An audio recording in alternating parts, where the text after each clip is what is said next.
What if the biggest challenge facing gatherings today isn't alcohol and it isn't technology and it isn't even all the trappings that we try to put together? What if it's creating a sense of belonging? Today's guest spends her life watching people gather at conferences, at events, in networking spaces, in a room full of strangers. And what she's noticing is fascinating because the question isn't whether people want connection. The question is, why is it so hard to create?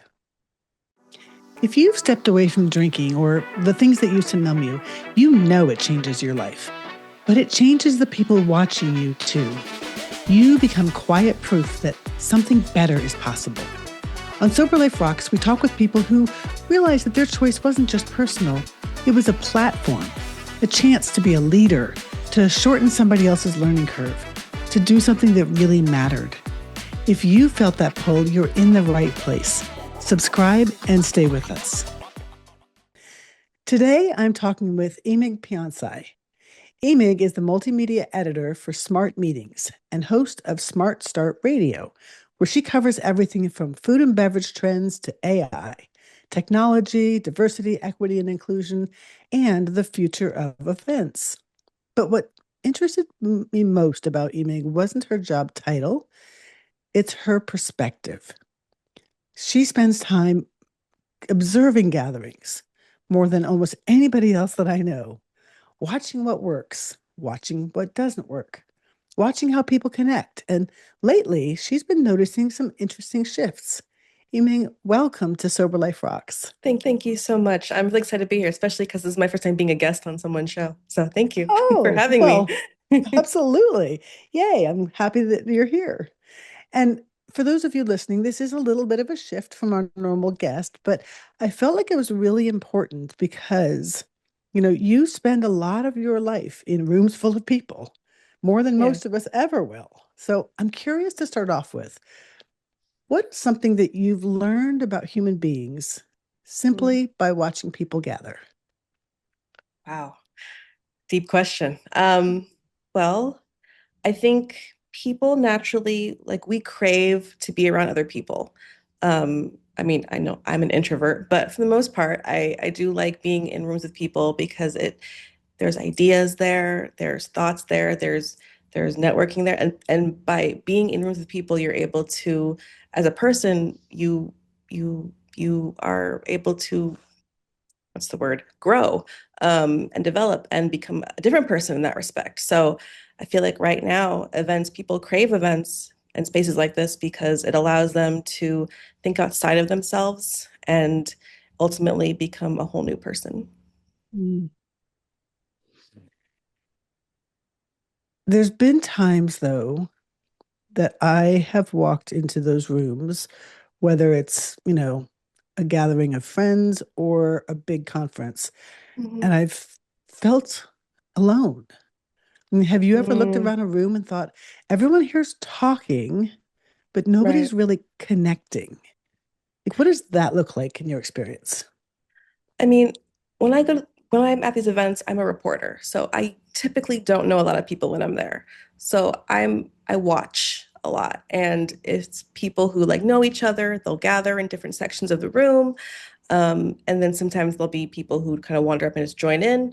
But I you're right though. Like it's it's it really depends on the environment you're in. Like if it's a room where like I want to say like a a group that's been around each other for a long time, then that's not an issue. But if it's those bigger events where it's people from all over the world coming together, yes, it's a lot harder to feel like you belong there because you're like, do I see myself in this event? Am I here in this event? And then that's where I think there are bigger issues that come out of that. But yeah, you're definitely right about that. But on the flip side, have you ever witnessed a moment where, I don't know, a room suddenly transformed, where strangers became people? Like, what was that like? Um, well, if I'm being totally honest, I feel like food is a big part of that. And drinks, obviously. I feel like when you have a focus point for certain things, it's easier to um, make your way around a situation because there's like a thing that you're all focused on. You're focused on that one thing. It's way easier to be like, oh, I love this thing.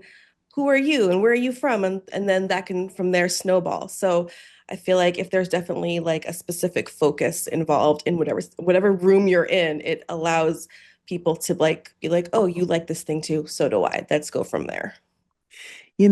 I was thinking about this maybe a couple weeks ago, and breaking bread together goes back to caveman days, Mm, yeah, right? Like I'm sure. that is, um, and I just wonder, and I don't know the answer to this, but I just wonder if Mhm. there's some psychological thing about the safety that's created around Mm. food that helps us to connect.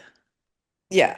Well, on a personal note, I come from a family of like where food is like the epicenter of life. So it's like if we're in a room, there's a full thing of like just different foods everywhere. So for me, that's just that's a thing. Like you have to have food there to make it feel like an actual gathering of people.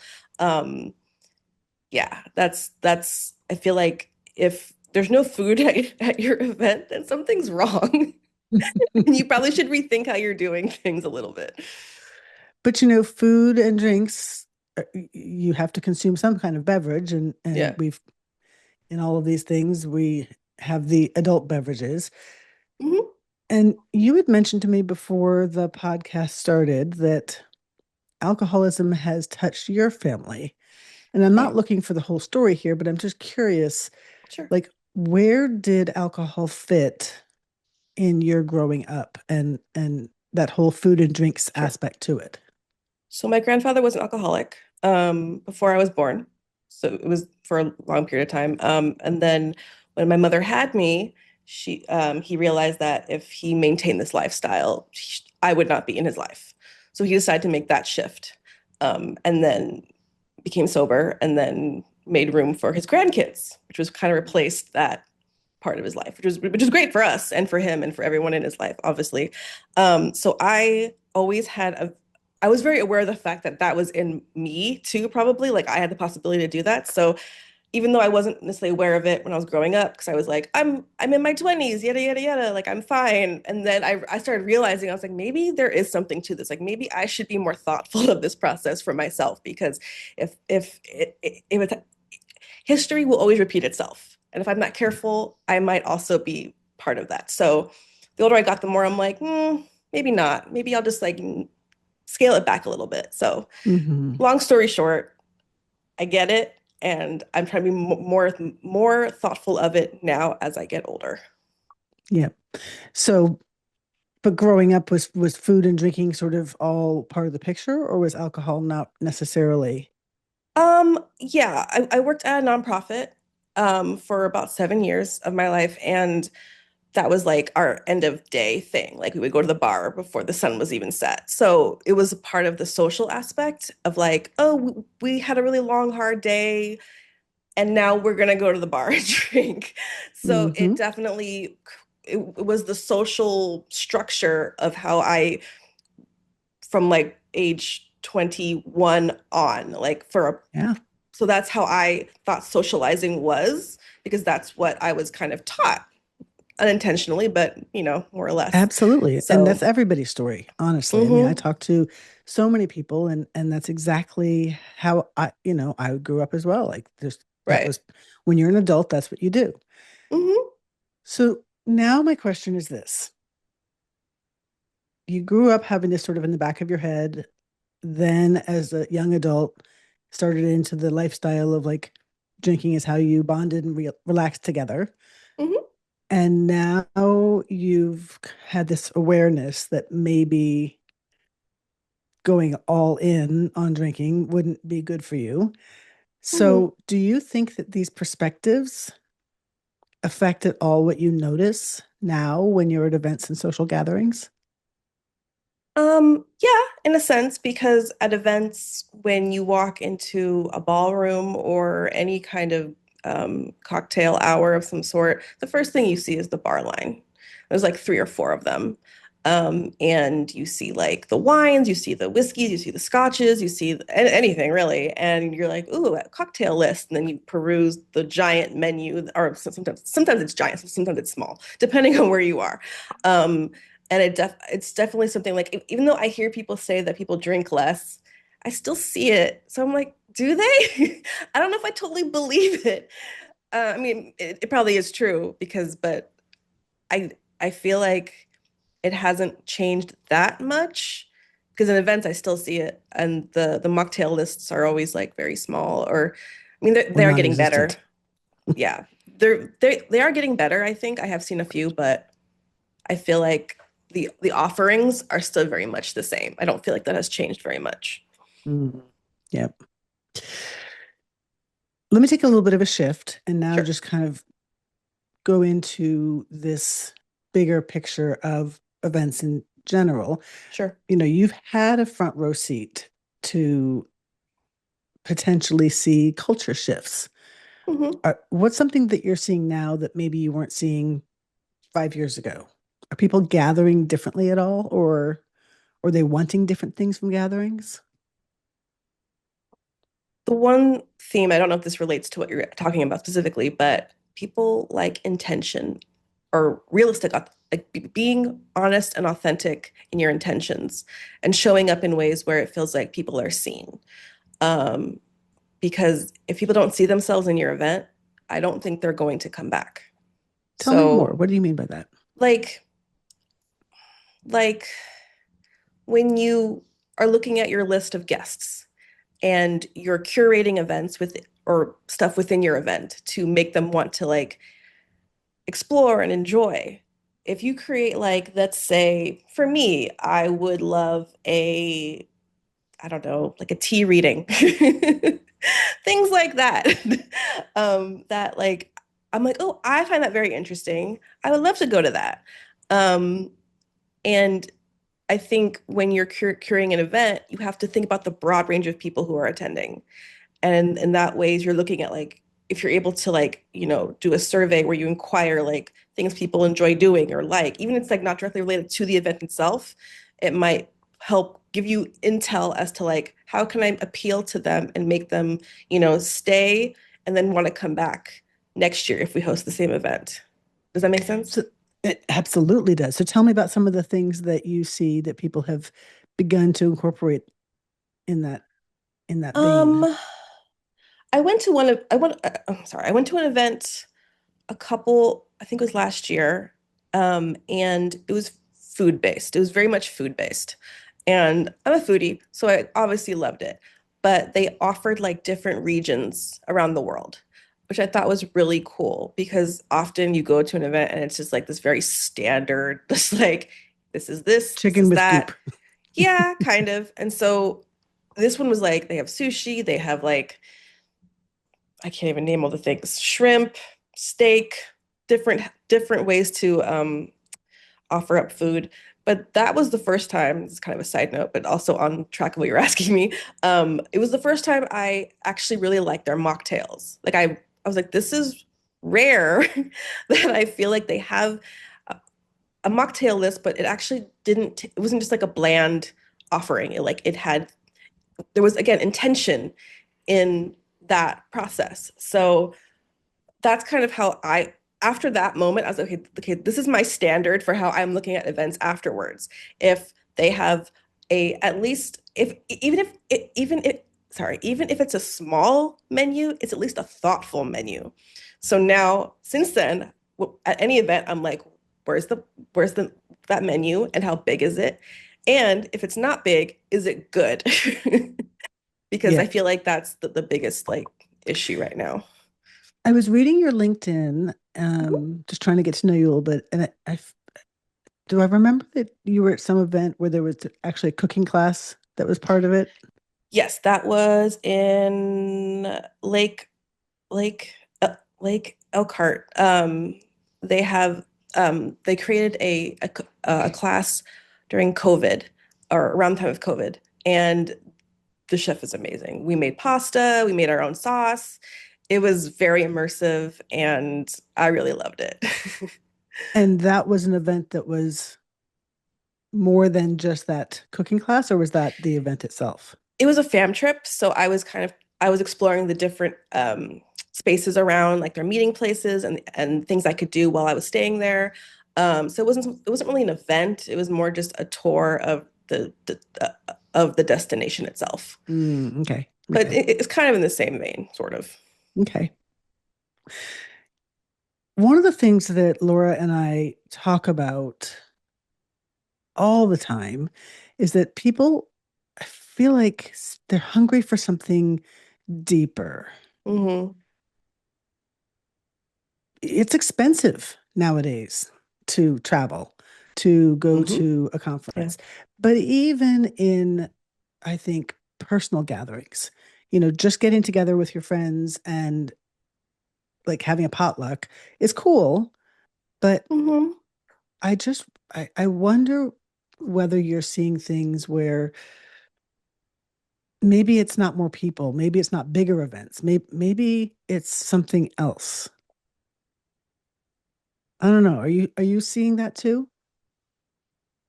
Do you mean like, Well, sorry. rather than trying to create an event with, 2,000 people or bigger is better, do you Hmm. see organizations now that are maybe trying to curate something that fosters more intimacy and more connection?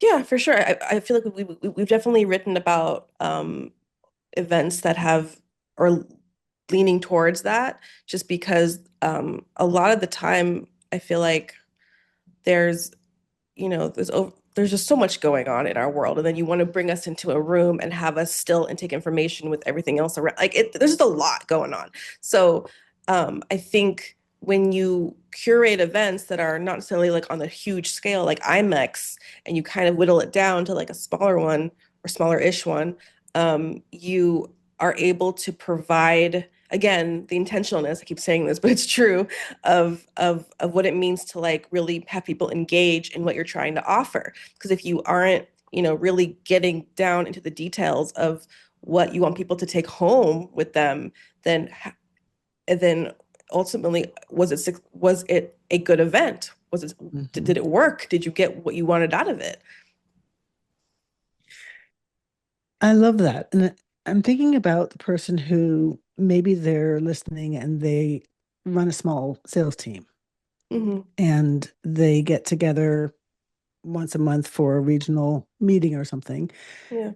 What types of things do you think that they could do that would be beyond after their meeting during the day, going out to a restaurant and having food and drinks? Oh, there's so many things you can do. I just got back from a trip where I did go-karting, which was really fun. I mean, there's personally, I think it's really great when you based on where you're located. Like if you're in a certain area with a unique thing, lean into that because people will remember that. They'll talk about it. They'll put it on their socials. It will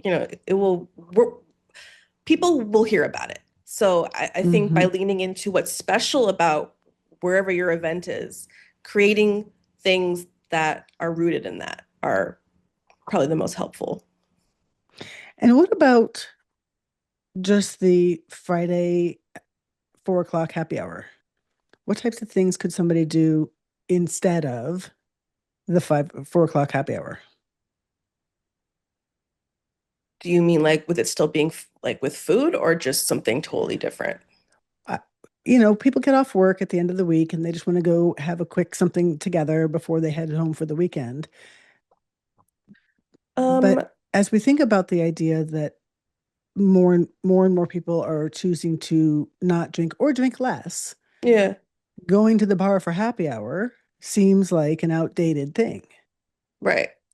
I mean, there's a lot of options. There's like what is that called? It's called Top Golf. Like there's so many of those around where you can like do golfing or other activities. You can do sports. Um, my brain's not thinking of a sport right now that's outside that you could do. Like a batting cage. Yeah, like something that doesn't require you to like be super athletic, but you can still participate in it. I think Mhm. there are a range of things you could do.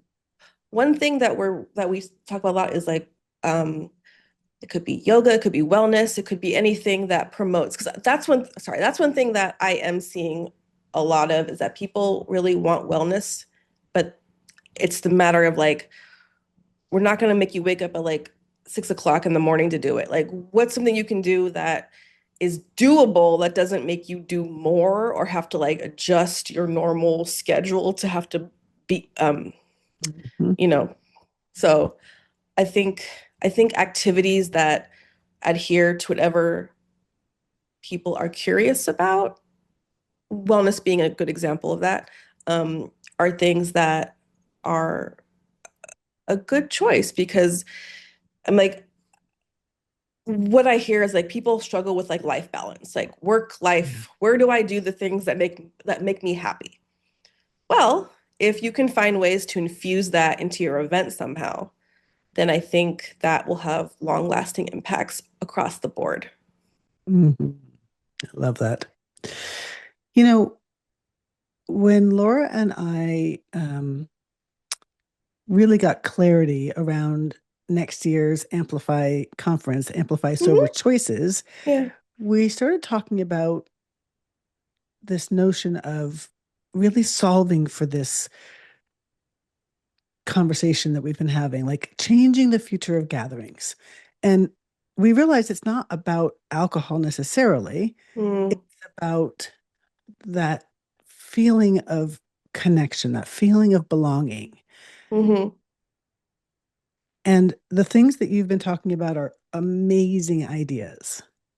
Um, but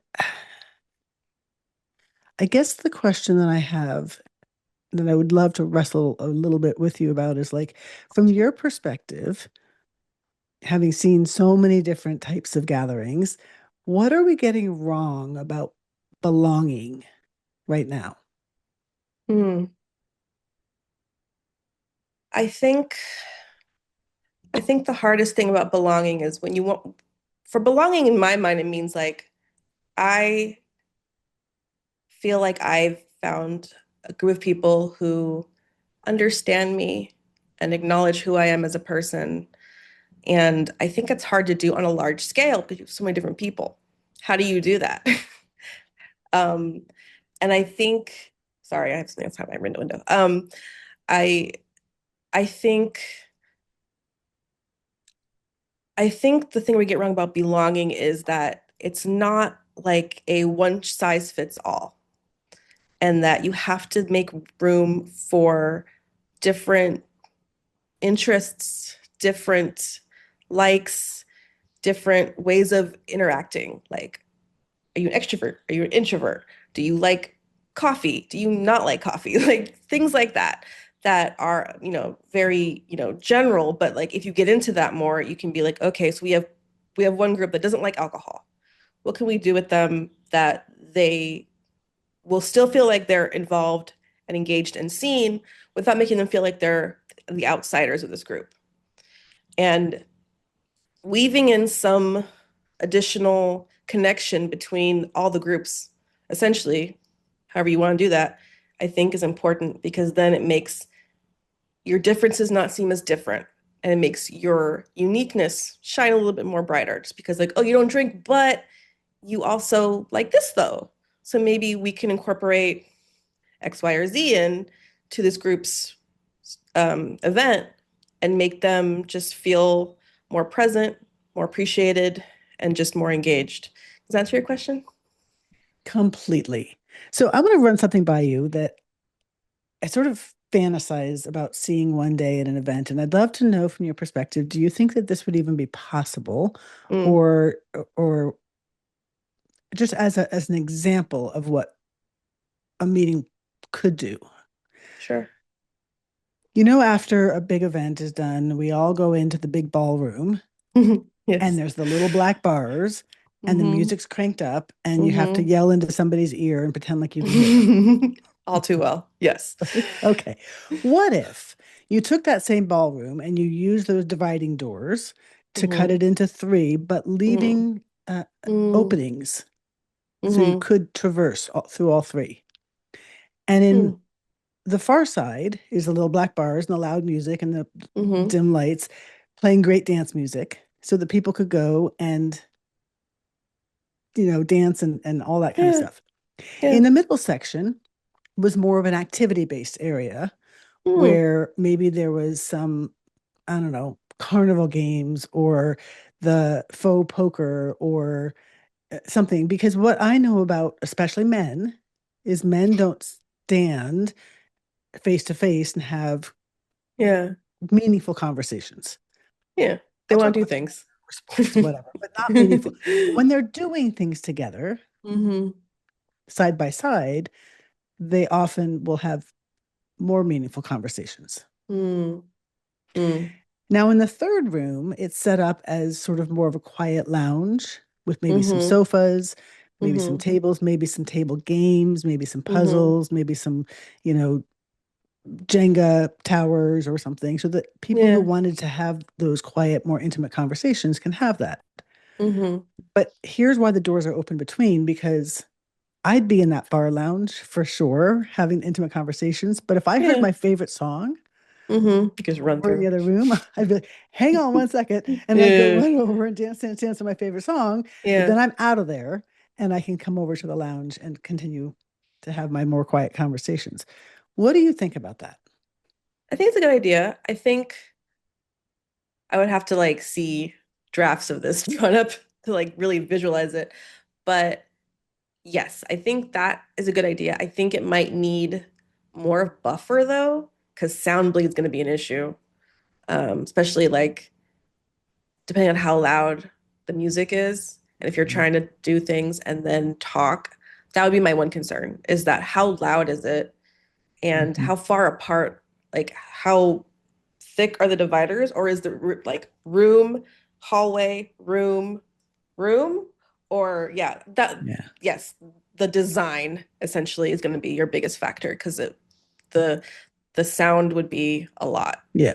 But the principle of having sort of three areas, does that feel to you like something that would create that more intentional Yeah, I optional yeah, experience?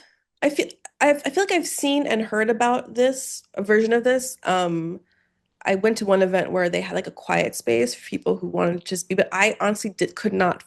I was so lost in the big room, I could not find the little room that was happening in. So I think if if one does that, it would have to require very well seen signage, just so you are Hmm. very clear about where these things are, because I will get lost if it's not clear, and people will probably get lost if it isn't clear. So you want your guests to be very aware where things are. That would be the biggest concern, I think, overall. But And overall, just yeah, it's a great idea. the way you said that, it kind of made me feel like, oh, if there's some quiet room off to the side, it almost feels like, I don't know, the loser room. Like it didn't feel the way you described it as though it's part of everybody else. It feels like Mm, you have to go into the corner mm, and not mm. participate with the larger event. So I applaud the concept, but like you said, execution is everything. Yeah. Yeah, I Yeah. mean, it would require a lot more thought than I can provide in 5 minutes. Yeah. Yeah. Yeah. But I think there's a way to do it. It's just it's a really a matter of like what space are you using, and how is it like a circle? Is it like a square? Is it like a rectangle? It just really Yeah. matters. That really goes into like where your venue is located. And do they have the Hmm. ability to make it seem like it's not too far away, but it's close enough where you don't feel like you're being ostracized on the other side of the Hmm. building? So again, yeah, that goes Yeah. into the overall event design side of things. Yeah. So we've talked a lot about the things that maybe feel like they don't work and, talked some about kind of some ideas about things to do that might be different. I'd love to know from your point of view, it's that initial walking in moment at gatherings that for somebody like me, I suffer from social anxiety in large groups. Hmm. Um, that to me is my toughest moment, that first walking in Yeah. moment. Yeah. And I'll be honest with you, I haven't had a drink in 21 years. I still go to the bar first just so I can have something in my Mm, hand because it's the right. only thing that I know to do. I don't know what else to do Right. to Right. to feel at ease in that first moment. Have you seen anything that hosts do to really create that feeling of welcome and ease when people first walk in? One thing, I don't know if this answers your question all the way, but a lot of events will have name tags that kind of specify like if you're like a first timer, if you've like been here a couple times, or other depending on like your, or anything like interesting about you that would denote something. So when people look at you, they see more than just a person or a shape of a person. They see like, oh, if you're first time, oh, you've been here for 5 years, oh, stuff like that. Or I can't remember all the ones that I've seen, but there's been several of those. And I think that gives us a little bit more personality when we walk in, just so you're not just a human shape, but you have, there's something attached to you that makes you seem more like, oh, you're from something something. But again, I feel like that's really hard to do sometimes because Mm. again, you're doing it for scale. So how do you make everyone feel comfortable? And I feel like we're still wrestling with that because like we said, like events are huge and a little scary sometimes. And again, as an introvert, I've been doing this for almost 4 years and I still feel anxiety when I walk into a big conference room and I'm like, I don't know anyone here. Yes. What do I do? Yes. um, so it's, I don't think there's a clear-cut answer for that, unfortunately. I feel like there are things people do, but I still feel like no matter what is being done, there's always room for improvement. And I still feel like we're trying to find the secret sauce for creating environments where people can feel like they don't have to like go inside themselves and not to like, use the bar as a crutch. Um, Yes. And but I that's feel like, yeah. exactly, thank you for saying that. That's exactly what we hope to do at Amplify Sober Choices is our conference this year is not going to be one where you sit and listen all day, every day. Mm-hmm. It's actually going to be a working group sort Mm, of environment nice. so that we can wrestle with that exact question because it's not Mm-hmm. just conferences. Yeah. This is happening at weddings. This is happening at um, reunions. This is Yeah. happening at even like large, you I don't know, tailgates or Yeah. anything. I mean, people walk in and don't necessarily either know everybody or hasn't seen everybody for a long time. Mm-hmm. And the thing that everybody does is hand out drinks. Yeah. Because, I mean, let's face it, It's it does easy. lower your inhibition, right? Yeah, But if you it don't does. drink, then what? Then you're holding a glass of water or juice or something that's non-alcoholic. So, with that in mind, Mhm. after having watched gatherings over all of the time that you've been doing this, what do you think that somebody can learn from you as they think about hosting holiday parties or planning Mm, birthdays or organizing community events or even just inviting friends over to dinner? Like, right. what do you think that everyday people could learn about how gatherings either succeed or fail?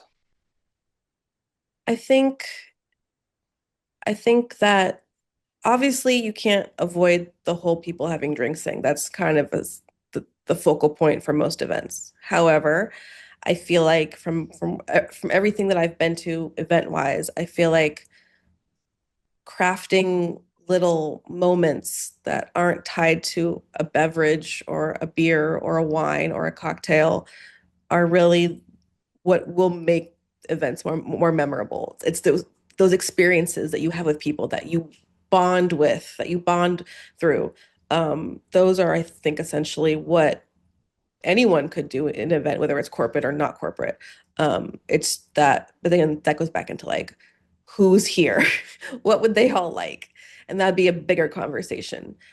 But I feel like in general, when you're hosting any kind of event, it's really asking yourself, who's here with me right now? And who am I trying to make happy? And how can I make them happy? My daughter, who's in her mid 30s, she just had a couple weekends ago, she hosted a pickleball tournament in her Mm, backyard. And mm, she was fun. bringing together people who were a couple people from her work, a couple people Mm, from a soccer team she plays on, a couple people from her husband's work. So they didn't necessarily know each other. But what she did was she sort of she knew who was coming, so she pre-created teams that had a good mix of people. mm, She came up with fun like team names based on mm. their first names, That's and they smart. had a constant rotating of different teams playing different teams, and then off to the side people could eat or drink or whatever. But I just thought, that is the sort of thing where when you walk in you instantly have something to do, and you don't have to be that athletic because it was in somebody's backyard. It wasn't like Yeah. a hardcore, oh, all the rules have to follow everything. Right. um but we've gotten away from that. We've gotten away Mm, from that with all the social media that we spend time with, and yeah, just the ease of just going to a bar or a restaurant. But people are going to remember that. And people got to know each other that wouldn't maybe ordinarily have done so. exactly. It's essential to have some kind of activation because then that's the thing like, oh, they had a thing here that I really enjoyed that I'm gonna post about on my Instagram, and then people will like it, and that is in its own way a way to promote your whatever you're doing because it's word of mouth and it costs you way less money, honestly. Yeah. All right. Final question for you. Sure. I want you to put on your crystal ball or pick up your magic wand or whatever the thing is that you do, and imagine we're, I don't know, 5 years from now. Okay. What would you like to see in the event space that would be different, that would really speak to this notion of creating a sense of belonging and connectedness? Well, I think, as I said, um, currently I've seen, mocktails that are good, but not a lot of options. So I feel like hopefully in that amount of time, events can lean into that more. Because I know that for some reason that I don't understand, mocktails sometimes cost more than regular drinks. And I think that bar needs to be lower in terms of like the cost without, because that doesn't make sense to me. Why would a mocktail cost more than a cocktail? I think that the menu's offering should be more equal. Because if we're being inclusive, as everyone tries to be about certain things, um, I think that that requires equal footing for anyone who's consuming beverages by offering them an equal amount of choices. Because honestly, people don't want to leave disappointed because they like, my drink was meh all night. Who wants to say that? Who wants to think that? Nobody. So ideally, 5 years from now, I hope that the mocktail menus are more robust and thoughtful and don't require a bunch of sugar. Mm-hmm. Amen to that. Is there anything that I didn't ask that I should have asked? Um, no, I feel like you definitely touched on all the things that I experienced, so I think you're good. Now, if somebody wanted to connect with you or reach out to you, tell me a little bit more about what the business is that you do, and Sure. why somebody might want to connect with you. Sure. So I'm located on LinkedIn. I'm very findable on LinkedIn. I also you can message us on Instagram at Smart Meetings um, at Smart Meetings on Instagram. We're also on LinkedIn too if you want to find us there. If you want to me personally, my uh, tag on Instagram is at Pixie Daywriter. But yeah, I That's cute. So, what does smart meetings do? Sure. So we are a magazine, we are a website, we host podcasts, we offer B2B events for venues and planners. So essentially, we'll host about, I don't want to misquote myself here. I want to say about 8 events a year where we'll have a group of planners and a group of um, venues or sorry, vendors that will meet and we'll like match them and they'll have a discussion and we'll see if they're a good fit. That's a couple, I want to say, sorry. Um, it's it's over it it happens over the course of several days. And we usually go to like we'll be in Napa, I think we were most recently in SoCal. So we go all over. It's just a matter of like folks sign up, we match them, they have experience. Sometimes we have like food experiences or tech experiences, depending on where we're located. And people always leave very excited, very happy. They learned something, they got to meet people. So we really try to um, leave an industry with a resource to connect and info to make their events way better. And hopefully they are able to use that as a way to also grow. I love that. And I love the idea of the vendors and the venues not just selling their stuff, but having a chance to actually get to know the event planners and Mm-hmm. build those relationships because once again, it's about connection, right? Exactly. And that's what we try to do at Smart Meetings. Yeah, that's amazing. So just to kind of sum things up, what I love about this conversation is that it's not really about conferences, right? It's not really about event planning with a capital E. Mm. It's about people. It's about the very human desire to want to connect, to want to belong, to be welcomed, to be included, to feel seen. And maybe that's why this conversation matters to me so much.